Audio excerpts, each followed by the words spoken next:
नमस्कार दोस्तों, मैं रवि। आप देख रहे हैं मनी लाइव।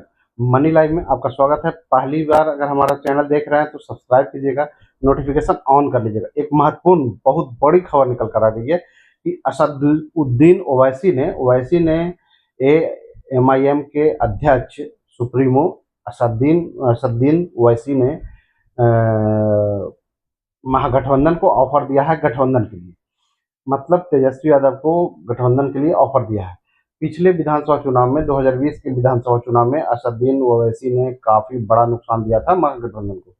उन्हीं की वजह से लगभग ये ऐसा हो पाया कि तेजस्वी यादव मुख्यमंत्री नहीं बन सके। कई सीटों पर ओवैसी की वजह से महागठबंधन हार गई। तो इस बार भी एमआईएम के जो सुप्रीमो है उनने गठबंधन में शामिल होने की कोशिशों के बीच ओवैसी ने एक बड़ा बयान दिया है। उन्होंने कहा है कि अगर इंडिया अलायंस बिहार में एनडीए की सत्ता में वापसी से रोकना चाहती है तो हमें मुझे भी गठबंधन में लेना होगा। बिहार में असदुद्दीन ओवैसी ने पार्टी को महागठबंधन के साथ मिलकर चुनाव लड़ने की तैयारी करने की कोशिश कर रही है। पार्टी की तरफ से दावा किया गया है कि आरजेडी और कांग्रेस के नेताओं के साथ उनकी बातचीत चल रही है। हालांकि गठबंधन को लीड तेजस्वी यादव कर रहे हैं। उन्होंने इस मामले पर एक बयान दिया है कि अभी इसकी कोई चर्चा नहीं हुई है। इस बीच एआईएमआईएम के चीफ जो है ओवैसी ने बिहार में इंडिया अलायंस को खुला ऑफर दिया है कि अगर नीतीश कुमार को फिर से सत्ता में वापसी से रोकना चाहते हैं तो हमें गठबंधन में लेना पड़ेगा। उन्होंने कहा अगर महागठबंधन बिहार में एनडीए की सत्ता की में वापसी को रोकना चाहता है तो हम साथ चलने को तैयार हैं, लेकिन फैसला महागठबंधन को लेना है। अगर वो ऐसा तैयार नहीं होते तो हमारी पार्टी सीमांचल के लगभग सभी सीटों पर चुनाव लड़ेगी और सीमांचल के बाहर भी लड़ेगी। ओवैसी ने कहा कि हमारे प्रदेश अध्यक्ष अतरुल ईमान ने महागठबंधन के कुछ नेताओं से भी बात की है। उन्होंने स्पष्ट रूप से कहा है कि हम नहीं चाहते कि बिहार में भाजपा या एनडीए की सत्ता में वापसी हो।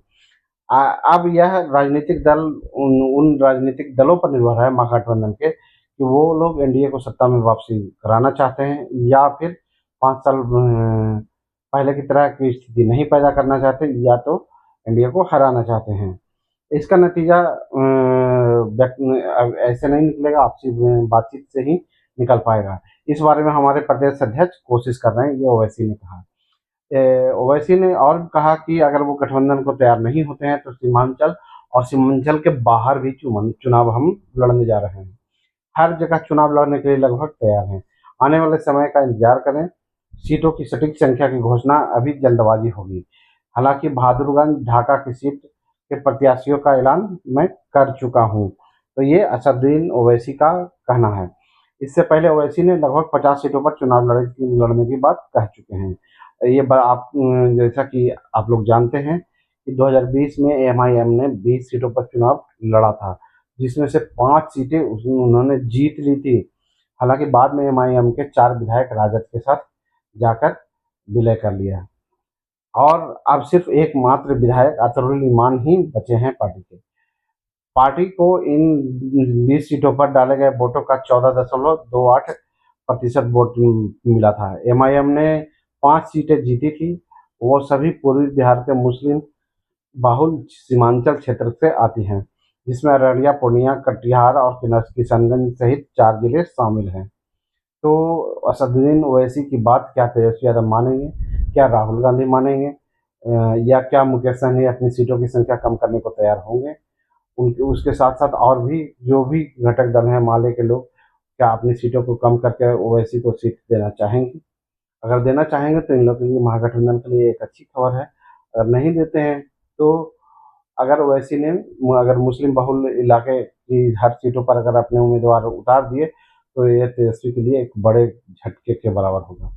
जो वो इस बार मुख्यमंत्री का सपना पाले बैठे हैं बनने का, वो फिर से चकनाचूर हो सकता है। दोस्तों, आप देख रहे हैं मनी लाइफ। मैं हूं रवि। मिलते हैं अगले वीडियो में नए न्यूज के साथ।